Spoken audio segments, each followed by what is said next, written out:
لا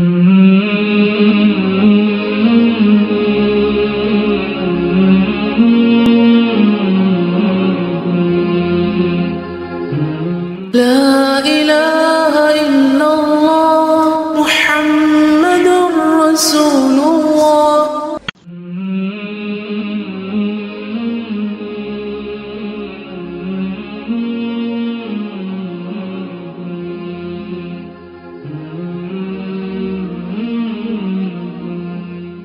ولله الأسماء الحسنى فادعوه بها. نحمده ونصلي على رسوله الكريم اما بعد فاعوذ بالله من الشيطان الرجيم بسم الله الرحمن الرحيم رب اشرح لي صدري ويسر لي امري واحلل عقدة من لساني يفقهوا قولي. ناظرین، پروگرام اللہ کے خوبصورت نام کے ساتھ آپ کی خدمت میں حاضر ہیں. آج سے ہم انشاءاللہ العزیز اللہ سبحانہ و تعالیٰ کے خوبصورت ناموں کے بارے میں جانیں گے. سوال یہ پیدا ہوتا ہے کہ اللہ سبحانہ و تعالیٰ کے ناموں کے بارے میں جاننا کیوں ضروری ہے؟ جیسا کہ ہم سب جانتے ہیں کہ کسی کی پہچان کے لیے اس کا نام جاننا ضروری ہوتا ہے. عام روزمرہ زندگی میں بھی ہم دیکھتے ہیں کہ کسی بھی چیز کے ساتھ خوبصورت تعلق، خوبصورت معاملہ اور اس کی خوبصورت پہچان اسی وقت ہوتی ہے جب ہمیں اس کا نام معلوم ہوتا ہے. اللہ سبحانہ و تعالیٰ نے آدم علیہ السلام کو پیدا کرنے کے بعد سب سے پہلے انہیں تمام چیزوں کے نام سکھائے تھے تاکہ جس دنیا میں وہ بھیجے جا رہے ہیں اس دنیا سے وہ صحیح طور پر فائدہ اٹھا سکیں. انسانوں میں سے بھی ہم کسی انسان کے ساتھ بہتر معاملہ اسی وقت کرتے ہیں جب ہم اس کو اچھی طرح پہچانتے ہیں. کسی بھی تعلق میں جتنی اچھی پہچان ہوتی ہے، دوسرے کی شخصیت کے بارے میں جتنا زیادہ ہم جانتے ہیں، اس کے ساتھ پھر اسی کے لیول اور اسی کے درجے کے مطابق ہم اس کے ساتھ معاملہ کرتے ہیں، اور پھر معاملے میں آسانی بھی ہوتی ہے، کام بھی آسان ہوتے ہیں اور زندگی خوشگوار ہوتی ہے. یہ تو تھا تعلق چیزوں کے ساتھ ہمارا یا انسانوں کے ساتھ. ہم پر سب سے بڑا حق ہمارے رب کا ہے، جس نے ہمیں پیدا کیا، جو ہمیں رزق دیتا ہے، جس کی طرف ہمیں واپس لوٹ کر جانا ہے. اس کے ساتھ ہمارا تعلق اسی وقت درست ہو سکتا ہے جب ہم اس کو پہچانتے ہوں، اور اس کی پہچان کے لیے اس کے ناموں کو جاننا، اس کی صفات کو جاننا بے حد ضروری ہے. اللہ سبحانہ و تعالیٰ نے ہمیں اپنی عبادت کے لیے پیدا کیا ہے. اس عبادت کا حق اس وقت تک ادا ہی نہیں ہو سکتا جب تک ہم اپنے معبود کو، یعنی جس کی ہم عبادت کرتے ہیں، اس کو جانتے نہ ہوں. ہم اس پر ایمان رکھتے ہیں، لیکن ایمان اس وقت تک کامل نہیں ہو سکتا جب تک ہم اس کو جانتے نہ ہوں جس پر ہم ایمان رکھتے ہیں. تو اس لیے ہم سب کے لیے بے حد ضروری ہے کہ ہم اپنے خالق و مالک کو پہچانیں، اور اس کی پہچان کے لیے اس کے ناموں کو جاننا، اس کی صفات کو جاننا بے حد ضروری ہے. اللہ سبحانہ و تعالیٰ پر ایمان، اس کے تقاضے اسی وقت پورے ہو سکتے ہیں جب ہم اس کی صفات کو جانیں. اللہ سبحانہ و تعالیٰ پر ایمان کے جو ارکان ہیں، ان میں سے ایک اس کے وجود پر ایمان ہے، دوسرا اس کی ربوبیت پر ایمان ہے، تیسرے اس کے اسماء اور صفات پر ایمان ہے. یعنی ہم یہ جانیں کہ اللہ سبحانہ و تعالیٰ کون ہے، ہم یہ جانیں کہ وہ کیسا رب ہے، ہم یہ جانیں کہ اس کے کیسے نام ہیں اور اس کی کیسی صفات ہیں. اور ویسے بھی جب ہم اس کو ایک مانتے ہیں، یعنی ہم اس کی توحید پر یقین رکھتے ہیں، تو یہ توحید بھی اس وقت تک صحیح معنوں میں اس کا حق ادا نہیں ہو سکتا جب تک کہ ہم اس کو پہچانتے نہ ہوں. خود اللہ سبحانہ وتعالیٰ نے قرآن مجید میں اپنے بارے میں اپنی پہچان کرائی ہے. رسول اللہ صلی اللہ علیہ وسلم نے اللہ سبحانہ وتعالیٰ کی پہچان مختلف ناموں کے ذریعے کروائی ہے. اللہ سبحانہ وتعالیٰ فرماتے ہیں وَلِلَّهِ الْأَسْمَاءُ الْحُسْنَى فَادْعُوهُ بِهَا، اور اللہ کے لیے ہیں اچھے اچھے نام، تو اس کو ان ناموں کے ذریعے پکارو، اس سے دعا کرو. یعنی اگر ہم اس کے سامنے اپنی حاجات رکھیں گے تو کس طرح رکھیں گے؟ ظاہر ہے اس کو پکار کر، اور کس طرح پکاریں گے؟ اس کے ناموں کے ساتھ ہی. مثلا جب ہم بخشش چاہیں تو کیا کہیں گے؟ یا غفور اغفر لی، اے بہت زیادہ بخشش فرمانے والے تو مجھے بخش دے۔ اگر ہم اپنے لیے حفاظت اور پروٹیکشن چاہیں گے تو اس کے نام یا حفیظوں کے ساتھ پکاریں گے، اے حفاظت کرنے والے تو میری حفاظت فرما۔ جب ہم اپنے لیے رحمت چاہیں گے تو کیسے پکاریں گے؟ یا رحیم ارحمنی، اے رحمت فرمانے والے تو مجھ پر اپنی رحمت فرما۔ اسی طرح اس کے ناموں کے ساتھ اس کو پکارنا اس کی عبادت بھی ہے۔ اور عبادت کس طرح کہ ان ناموں کو جان کر پھر اس کے ساتھ جو ہمارا درست تعلق ہوگا اس کا حق ہم کس طرح ادا کریں گے، اس حق کو اپنے اوپر پہچاننا، اپنے بارے میں جاننا اور اس کے مطابق اس کے ساتھ معاملہ کرنا، یہ دراصل اس کی عبادت کا بہترین طریقہ ہے۔ مثلا جب ایک انسان گناہ کرتا ہے اور وہ اللہ سبحانہ وتعالیٰ کی طرف پلٹنا چاہتا ہے، معافی مانگنا چاہتا ہے، تو جب تک وہ یہ نہیں جانتا کہ اس کا رب بہت زیادہ معاف کرنے والا ہے، توبہ قبول کرنے والا ہے، تو وہ توبہ کس طرح کرے گا، کس قسم کی توبہ کرے گا؟ اسی طرح اگر انسان اپنی زبان سے اپنے رب کا ذکر کرتا ہے تو جب تک وہ یہ نہیں جانتا کہ رب سنتا ہے تو وہ ذکر کیوں کرے گا اور وہ کس قسم کا ذکر کرے گا؟ ہاں جب وہ جان لے گا کہ اس کا رب بہت زیادہ سننے والا ہے، وہ نہ صرف یہ کہ ہماری ظاہری آوازوں کو سنتا ہے بلکہ وہ ہمارے دل کے اندر اٹھنے والے خیالات تک اور اندر کی سسکیوں تک کو سنتا ہے۔ پھر اسی طرح جب ہم عام روزمرہ زندگی میں کوئی عمل کریں تو ہمارے اعمال کو چونکہ وہ دیکھتا ہے، تو اگر ہم یہ جانتے ہوں کہ وہ البصیر ہے، دیکھنے والا ہے، تو یقیناً ہمارا طرز عمل بدل جائے گا۔ اسی طرح اگر ہم یہ جانتے ہوں کہ وہ ہمارے دل کے اندر اٹھنے والے خیالات اور وسوسوں تک کو جانتا ہے تو یقیناً ہم اس کے اللطیف ہونے پر یقینی طور پر ایمان رکھیں گے۔ تو بہرحال اللہ سبحانہ وتعالیٰ کے ساتھ زندگی کے ہر معاملے میں، ہر لمحے میں، ہر موقع پر اسی وقت تعلق درست ہو سکتا ہے جب ہم اس کی مختلف صفات کو اس موقع کی مناسبت سے جانیں گے اور پہچانیں گے۔ پھر یہ بھی یاد رکھیے کہ اس علم کا حاصل کرنا تمام علوم سے زیادہ ضروری ہے، کیونکہ اللہ سبحانہ وتعالیٰ کا حق ہم پر سب سے زیادہ ہے اور اس کا حق ادا کرنے کے لیے اس کی پہچان ضروری ہے، اور اس کی پہچان کے لیے علم حاصل کرنا ضروری ہے۔ قرآن مجید میں اللہ تعالیٰ فرماتے ہیں فَاعْلَمْ أَنَّهُ لَا إِلَٰهَ إِلَّا هُوَ، جان لو کہ اس کے سوا کوئی الہ نہیں مگر وہی۔ گویا اس کے ایک الہ ہونے کو جاننا اور اس کو سمجھنا بھی ضروری ہے، اور اس سمجھ کے لیے ہمیں قرآن و سنت کے مطالعے کی ضرورت ہے، کیونکہ اللہ سبحانہ وتعالیٰ کے حقیقی نام خود اللہ سبحانہ وتعالیٰ کے سوا کوئی نہیں بتا سکتا۔ اس نے وحی کے ذریعے اپنے نام اور اپنی صفات کا ذکر قرآن مجید میں کیا، اور اپنے ناموں کے بارے میں خود رسول اللہ صلی اللہ علیہ وسلم کو بذریعہ وحی علم عطا کیا۔ اس لیے اگر ہم واقعی اس کو جاننا چاہتے ہوں تو ہمارے لیے یہ دو بڑے سورسز یعنی قرآن و سنت کا مطالعہ ضروری ہے۔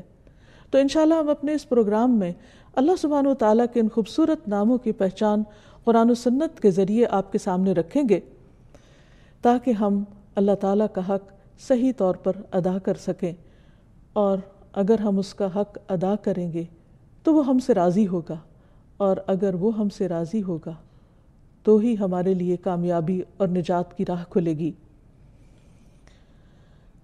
جیسا کہ عرض کیا کہ اللہ سبحانہ وتعالیٰ کی وحدانیت کو جاننے کے لیے بھی خود اللہ سبحانہ وتعالیٰ ہی کی طرف رجوع کرنا پڑے گا، جس کے بارے میں اللہ سبحانہ وتعالیٰ نے خود حکم بھی دیا۔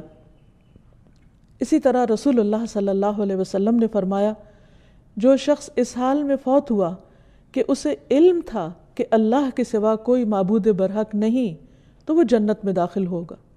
گویا جنت میں داخلے کے لیے بھی ضروری ہے کہ اس کے ایک ہونے کے بارے میں صحیح علم حاصل کیا جائے، اور اگر یہ علم ہوگا تو یقینی طور پر اس علم کے مطابق انسان کا عمل بھی بدلے گا، اور وہ ویسا ہی ہوگا عمل پھر جو رب کو راضی کرنے والا ہوگا۔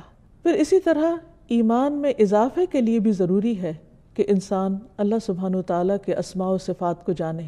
انسان کا ایمان جس درجے میں بڑھتا ہے اس کا عمل اسی درجے میں خوبصورت ہوتا ہے، کیونکہ اس کی پہچان جتنی زیادہ ہوگی، اس کا احساس دل میں جتنا زیادہ گہرا ہوگا، اسی اعتبار سے انسان کی عبادت کے اندر حلاوت پیدا ہوگی، اس میں لطف پیدا ہوگا، اور انسان دل و جان کے ساتھ، دل کے نشاط اور سرور کے ساتھ اللہ سبحانہ وتعالیٰ کے آگے جھکے گا۔ مثلاً عام طور پر ہم اس کی عبادت کرتے ہیں، نماز پڑھتے ہیں۔ بہت سے لوگوں کے لیے نماز ایک بہت بھاری کام ہوتی۔ کیوں؟ اس لیے کہ وہ رب کو جانتے ہی نہیں، وہ پہچانتے نہیں، وہ اس کی قدر نہیں پہچانتے، اس لیے نماز ان کے لیے بس ایک مکینیکل عمل ہوتی ہے، کچھ چند حرکات کا نام ہوتی ہے، جس کو وہ اپنے روز مرہ کے اسکیجول میں سے وقت نکال کر اس مخصوص وقت میں اس کے حضور حاضر ہونے کو ایک بہت مشکل کام سمجھتے ہیں۔ لیکن جو انسان اللہ تعالیٰ کو پہچانتا ہو کہ وہ کون ہے، کتنی عظیم ہستی ہے، اور اس کی عظمت اس کے دل میں جاگزیں ہو جائے، تو پھر ہو نہیں سکتا کہ اس کا دل اس کی عبادت کی طرف کھینچا نہ چلا جاتا ہو، کیونکہ یہ انسان کی عام کمزوری ہے کہ جس چیز کو بھی وہ اہمیت دیتا ہے، جس چیز کے اندر وہ اپنا فائدہ سمجھتا ہے، اس چیز کی طرف بغیر کسی کے کہے بھی کھنچتا چلا جاتا ہے، دوڑتا چلا جاتا ہے۔ مثلاً دنیا میں ہم دیکھتے ہیں کہ ہم انسان کو مال سے محبت ہے، تو جہاں اس کو معلوم ہوتا ہے کہ اسے مال حاصل ہوگا، وہ کسی کو کہنے کی ضرورت نہیں ہوتی، انسان خود دوڑ کر ان راستوں اور ان جگہوں پہ پہنچتا ہے جہاں سے اس کو مال حاصل ہوتا ہے۔ اسی طرح اگر کسی انسان کو دنیا کا کوئی علم چاہیے، کوئی ڈگری چاہیے، تو وہ پوری کوشش کرتا ہے کہ اسے کسی ایسی یونیورسٹی میں داخلہ ملے، کسی ایسی جگہ پر وہ چلا جائے کہ جہاں اس کی مرضی کے مطابق اسے علم حاصل ہو سکے۔ کسی کے کہنے پر اور کسی کے ابھارنے پر وہ اس طرف نہیں چلتا، بلکہ وہ خود اپنے دل کے شوق اور محبت کے ساتھ اور اپنی طلب اور تڑپ کے ساتھ اس راستے پر چلتا ہے۔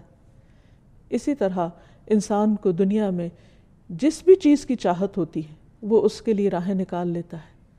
تو جب انسان کو اللہ سبحانہ وتعالیٰ کی پہچان ہو جاتی ہے تو پھر اللہ سبحانہ وتعالیٰ کی طرف جانے اور اس کی عبادت کرنے اور اس کے آگے جھکنے میں انسان کو مشکل پیش نہیں آتی۔ حقیقت یہ ہے کہ اللہ کی پہچان دلوں کے اطمینان کا سبب ہے، اللہ کی پہچان روح کے تزکیے کا ذریعہ ہے، اللہ کی پہچان عبادت میں لطف کا ذریعہ ہے۔ اس لیے ان ناموں کو جاننا، اس کی صفات کو جاننا بے حد ضروری ہے۔ پھر یہ کہ ہم سب بحیثیت مسلمان یہ بات جانتے ہیں کہ اللہ تعالیٰ نے ہمیں اپنی عبادت کے لیے پیدا کیا ہے۔ قرآن مجید میں اللہ تعالیٰ فرماتے ہیں وَمَا خَلَقْتُ الْجِنَّ وَالْإِنسَ إِلَّا لِيَعْبُدُونَ، کہ میں نے جن و انس کو اپنی عبادت کے لیے پیدا کیا ہے۔ مجاہد کہتے ہیں کہ إِلَّا لِيَعْبُدُونَ کا مطلب ہے إِلَّا لِيَعْرِفُونَ، کہ وہ مجھے پہچانے، یعنی عبادت کی بھی اصل روح کیا ہے؟ اللہ کی پہچان، اور جیسی پہچان ہوگی، جیسی معرفت ہوگی، ایسی ہی اس کی ذات پر یقین اور اس پر اعتماد ہوگا، اور جیسا یقین اور اعتماد ہوگا اسی کے مطابق اس کی طرف رجوع ہوگا۔ انسان کی زندگی میں مختلف طرح کے اتار چڑھاؤ آتے رہتے ہیں، کوئی بھی 2 دن ایک جیسے نہیں ہوتے۔ کبھی انسان کا دل خوش ہوتا ہے اور کبھی اداس ہوتا ہے، کبھی وہ کسی خوف کی حالت میں ہوتا ہے اور کبھی کسی غم کی حالت میں ہوتا ہے۔ اگر دیکھا جائے تو انسان کی زندگی کے کوئی بھی 2 دن برابر نہیں ہوتے۔ ایک دن اگر انسان خوش ہے تو دوسرے دن اداس ہوگا، ایک دن خوف کی حالت میں ہے تو دوسرے دن غم کی حالت میں۔ انسان کی یہ بدلتی ہوئی کیفیات بعض اوقات خود اس کے اپنے کنٹرول میں بھی نہیں ہوتی۔ ایسے میں انسان اپنے آپ کو انتہائی کمزور محسوس کرتا ہے اور اس کو کسی بڑے سہارے کی ضرورت ہوتی ہے۔ عام طور پر انسان پھر کس کا سہارا لیتا ہے؟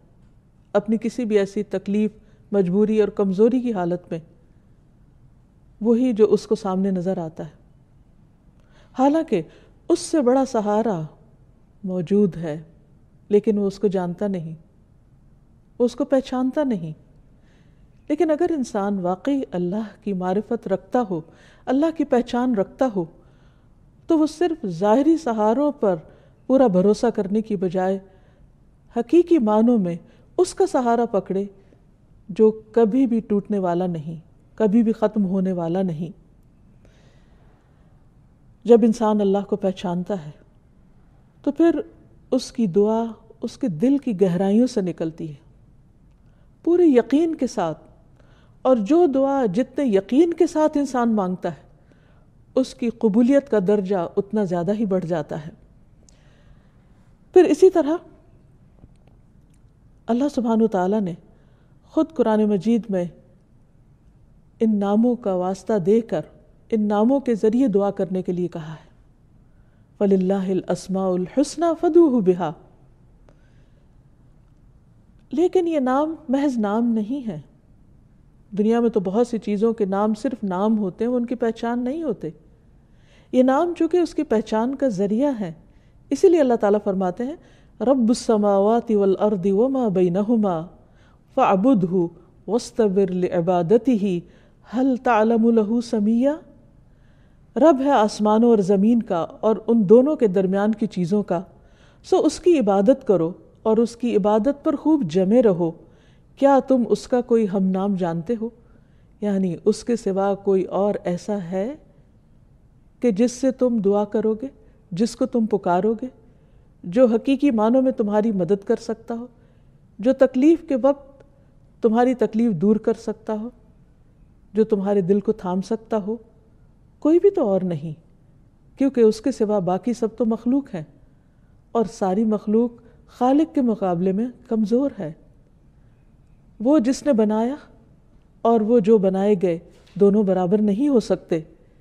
اس لیے انسان جب اللہ تعالیٰ کو پہچانتا ہے تو پھر حقیقی معنوں میں اس سے ٹوٹ کر دعا مانگتا ہے، اور اس طرح وہ اپنے حقیقی مطلوب کو پا لیتا ہے، اور حقیقی معنوں میں پھر اسے اللہ کی مدد بھی حاصل ہوتی ہے، جو انسان کے لیے نہ صرف اس دنیا میں بلکہ اس کی آخرت میں بھی بہت ضروری ہے، جب باقی سب سہارے ساتھ چھوڑ جائیں گے، جب اپنے قریبی پیارے عزیز رشتہ دار دوست بھی کام نہ آئیں گے، اس وقت وہی رب اکیلا ہم سب کا مددگار ہوگا، ان کا مددگار ہوگا جو آج دنیا میں اس سے صحیح طور پر تعلق قائم کرتے ہیں اور اپنی جلوتوں اور خلوتوں میں اس کو پکارتے ہیں، جس کے ساتھ ان کا تعلق صرف زبان کا تعلق نہیں ہوتا، حقیقی معنوں میں دل کا تعلق ہوتا ہے۔ ایسے لوگ دنیا میں چلتے پھرتے بظاہر دنیا کے کام کاج کرتے نظر آتے ہیں، لیکن اپنے رب کی پہچان کی وجہ سے دل میں ہر وقت اس رب کی محبت محسوس کرتے ہیں۔ رب کی محبت ہمارے دل کی غذا ہے، ہماری روح کی غذا ہے، ہمارے عمل کی طاقت ہے، اور ہمیں اس دنیا میں صحیح رستے پر چلنے میں مددگار ہے۔ وہ دل کی ایسی روشنی ہے جس کے بغیر صحیح اور غلط کا فرق معلوم نہیں ہو سکتا۔ رب کی پہچان دلوں کی وہ روشنی ہے کہ جس کے بغیر انسان اچھے اور برے میں صحیح معنوں میں تمیز نہیں کر سکتا، جس کے بغیر وہ صحیح اور غلط کا فرق نہیں جان سکتا۔ اس لیے جب بندہ اپنے رب کو پہچانتا ہے تو پھر ہر غلطی کرنے کے بعد بھی اسی کی طرف لوٹتا ہے۔ ابو ہریرہ رضی اللہ عنہ کہتے ہیں کہ میں نے نبی صلی اللہ علیہ وسلم کو فرماتے ہوئے سنا ہے، ایک بندے نے بہت گناہ کیے اور کہا، اے میرے رب، میں نے گناہ کیا، تو مجھے بخش دے۔ اللہ تعالیٰ فرماتا ہے، میرا بندہ جانتا ہے کہ اس کا کوئی رب ہے، میرا بندہ جانتا ہے، اس کو معلوم ہے کہ اس کا کوئی رب ہے جو گناہوں کو معاف کرتا ہے اور گناہ کی وجہ سے سزا بھی دیتا ہے۔ میں نے اپنے بندے کو بخش دیا۔ پھر بندہ رکا رہا جتنا اللہ نے چاہا کہ وہ اس گناہ سے رکا رہے، اور پھر اس نے گناہ کر لیا، کیونکہ انسان کمزور ہے، پھر واپس وہیں جا گرتا ہے جہاں سے وہ اٹھتا ہے۔ پھر اس نے عرض کیا، اے میرے رب، تو مجھے معاف کر دے، میں نے دوبارہ گناہ کر لیا ہے، اے میرے رب مجھے بخش دے۔ اللہ تعالیٰ فرماتا ہے، میرا بندہ جانتا ہے کہ اس کا کوئی رب ہے جو اس کا گناہ معاف کرتا ہے، اور اس کے بدلے سزا بھی دیتا ہے۔ میں نے اپنے بندے کو بخش دیا۔ پھر وہ بندہ رکا رہا جب تک اللہ نے چاہا، اس گناہ سے رکا رہا اور پھر گناہ کر بیٹھا۔ پھر بندہ دوبارہ اللہ کے حضور پلٹتا ہے، کیونکہ وہ جانتا ہے کہ اس کا کوئی رب ہے جو گناہوں کو معاف بھی کرتا ہے اور گناہوں پر سزا بھی دیتا ہے۔ پھر وہ رب کو پکارتا ہے، رب اسے پھر بخش دیتا ہے۔ اللہ تعالیٰ فرماتا ہے میرا بندہ جانتا ہے اس کا رب ہے جو معاف کرتا ہے اور سزا بھی دیتا ہے۔ میں نے اپنے بندے کو 3 بار معاف کیا، بس اب جو چاہے عمل کرے، یعنی جتنی بار بھی وہ گناہ کرے گا، اگر وہ مجھے پہچان کر میری طرف پلٹے گا اور حقیقی معنوں میں شرمندگی کے ساتھ مجھ سے معافی مانگے گا، یہ جانتے ہوئے کہ میں معاف کر سکتا ہوں، تو میں اس کو معاف کر دوں گا، اور اس کے بغیر چارہ بھی نہیں۔ یہ ہو نہیں سکتا کہ ہم بار بار غلطی نہ کریں، اور اگر ہم یہ نہ جانتے ہوں کہ ہمارا رب بار بار معاف کر سکتا ہے تو پھر انسان مایوس ہو جائے گا، اور اگر انسان مایوس ہو جائے تو پھر زندگی میں وہ آگے نہیں بڑھ سکتا، وہ ترقی نہیں کر سکتا۔ اس لیے بندے کے لیے یہ جاننا بہت ضروری ہے، اس دنیا اور آخرت کی بھلائی اور کامیابی، فلاح اور نجات کے لیے، کہ وہ اپنے رب کے اس صفت کو جانتا ہو کہ واقعی وہ بخشنے والا ہے۔ پھر اسی طرح جو شخص ان ناموں کو جان لے اس کے لیے جنت کی خوشخبری ہے۔ رسول اللہ صلی اللہ علیہ وسلم نے فرمایا اللہ تعالیٰ کے 99 نام ہیں، 1 کم 100، جو شخص ان سب کو محفوظ رکھے گا وہ جنت میں داخل ہوگا۔ اللہ سبحانہ وتعالیٰ کے ناموں کو جاننے اور اس کی پہچان کے بارے میں یہ بھی یاد رکھیے کہ ان ناموں کی پہچان صرف دنیا کی کامیابی کا ذریعہ ہی نہیں بلکہ آخرت میں جنت کے حصول کا ذریعہ بھی ہے، جس سے بڑی کوئی کامیابی ہے ہی نہیں۔ رسول اللہ صلی اللہ علیہ وسلم نے ارشاد فرمایا اللہ تعالیٰ کے 99 نام ہیں، یعنی 1 کم 100، جو شخص ان سب کو محفوظ رکھے گا وہ جنت میں داخل ہوگا۔ یہ صحیح بخاری کی روایت ہے۔ اسی طرح صحیح مسلم کی روایت ہے، اس میں ابو ہریرہ ہی روایت کرتے ہیں کہ رسول اللہ صلی اللہ علیہ وسلم نے فرمایا اللہ تعالیٰ کے 99 نام ہیں، جس نے انہیں محفوظ کیا وہ جنت میں داخل ہوگا، اور بلا شبہ اللہ وتر ہے اور وتر کو پسند کرتا ہے۔ اس کا کیا مطلب ہے؟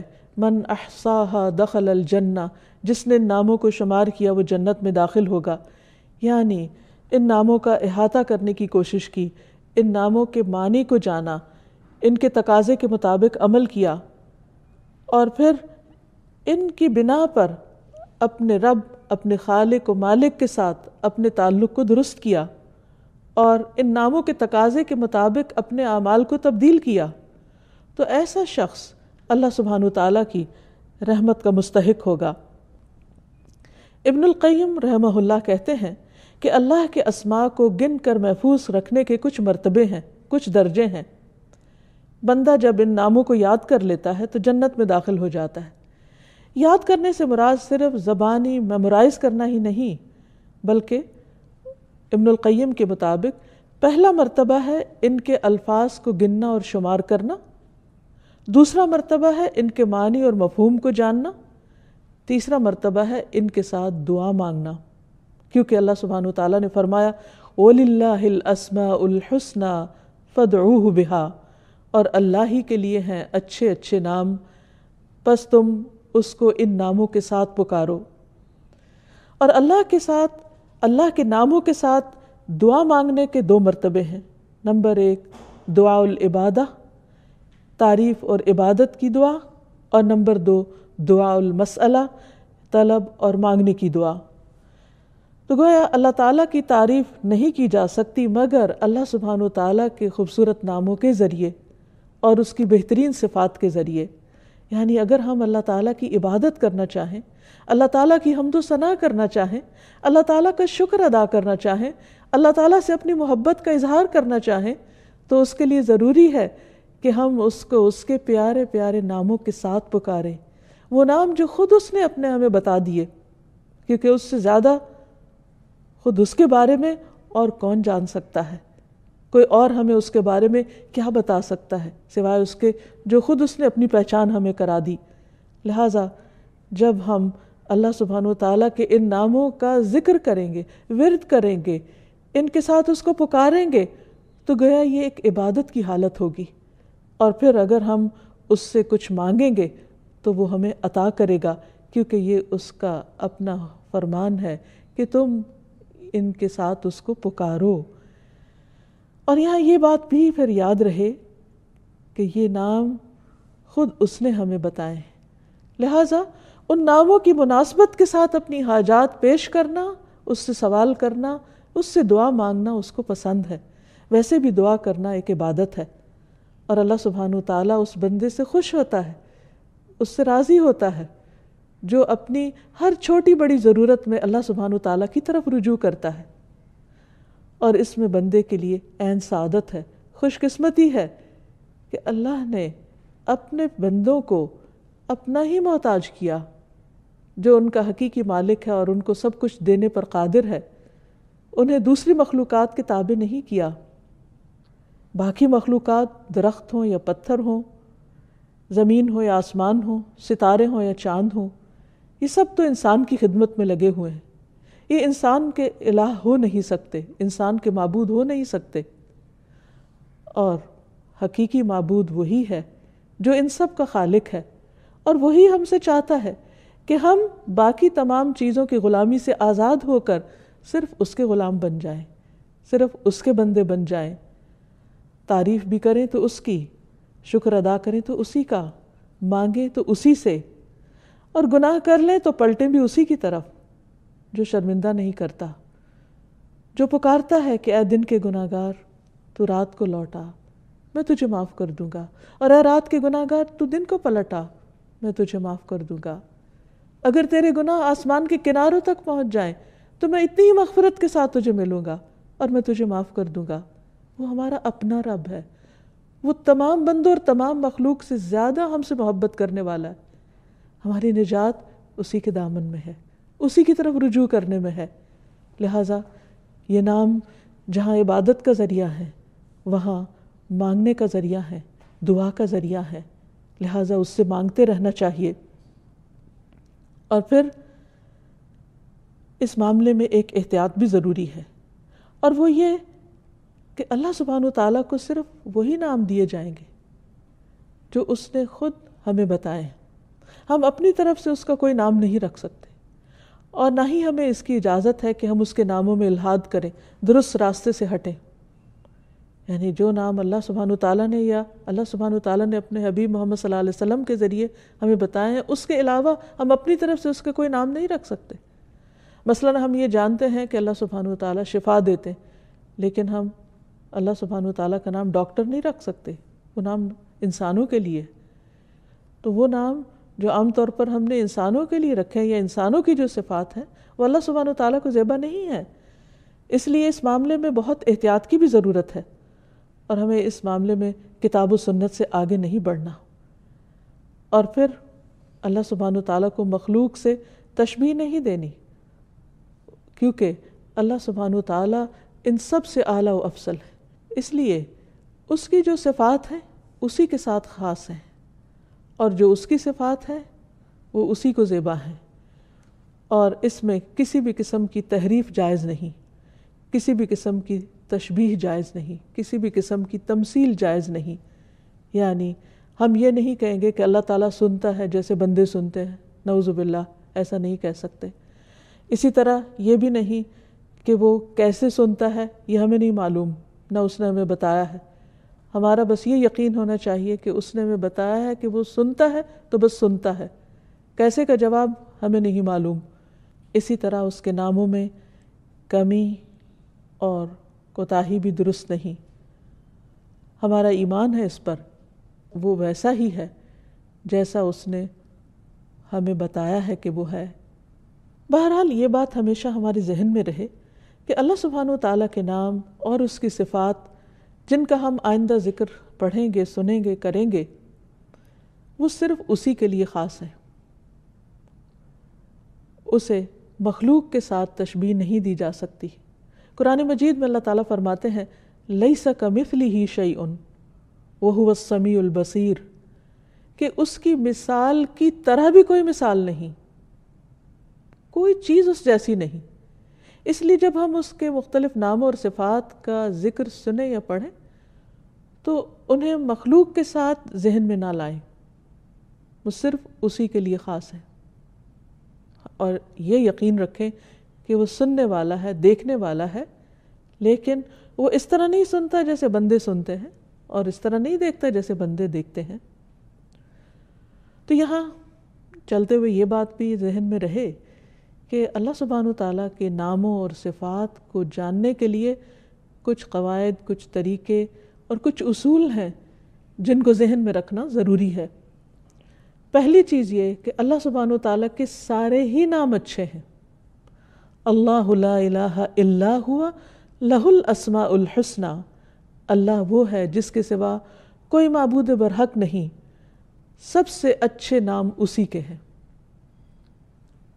ایک اور جگہ پر فرمایا قل ادعوا اللہ او ادعوا الرحمن ایما تدعوا فلہ الاسماء الحسنی، کہہ دو اللہ کو پکارو یا رحمان کو پکارو، تم جس کو بھی پکارو گے سو یہ بہترین نام اسی کے ہیں۔ یعنی اللہ سبحانہ وتعالیٰ تو ایک ہے، اس کی صفات بہت ساری ہیں، جس بھی صفت کے ذریعے، جس بھی نام کے ذریعے اس کو پکارو گے تو اصل میں پکارنا تو اسی کو ہے۔ ایک اور جگہ پر فرمایا هو اللہ الخالق البارئ المصور لہ الاسماء الحسنی یسبح لہ ما فی السماوات والارض وہو العزیز الحکیم، وہ اللہ ہی ہے جو خالق ہے، جو پیدا کرنے والا ہے، تصویر گری کرنے والا ہے، اسی کے ہیں اچھے اچھے نام۔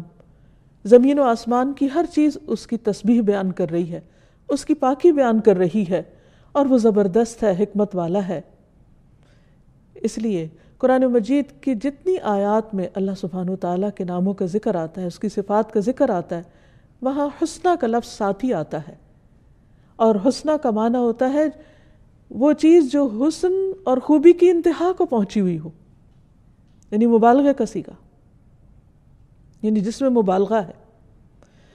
تو اللہ تعالیٰ کے یہ نام صرف نام نہیں بلکہ اس کی صفات ہے، اور اس کی یہ صفات کمال کی، ان میں کمال بھی ہے، ان میں جمال بھی ہے، ان میں جلال بھی ہے۔ تو ان تمام صفات کے ساتھ ہمیں اس کے ناموں کو جاننا ہے، اس کی پہچان کرنی ہے۔ پھر اسی طرح یہ بھی یاد رکھیے کہ یہ حسن دو طرح سے ہے۔ ایک تو یہ کہ یہ اپنی جگہ، یہ الفاظ بڑے خوبصورت ہیں جن کے ذریعے یہ صفات ہمیں معلوم ہوتی ہیں، اور دوسرے سے اعتبار سے کہ ایک نام کو جب دوسرے نام کے ساتھ ملا کر ذکر کیا جاتا ہے تو بعض اوقات بظاہر دیکھنے میں وہ دو بالکل مختلف صفات ہوتی ہیں، لیکن وہ دو جب اکٹھی آتی ہیں تو ان کے اندر ایک اور ہی خوبصورتی اور ایک زبردست حسن پیدا ہو جاتا ہے، جس کے انشاءاللہ آئندہ ہم تفصیلات پڑھیں گے۔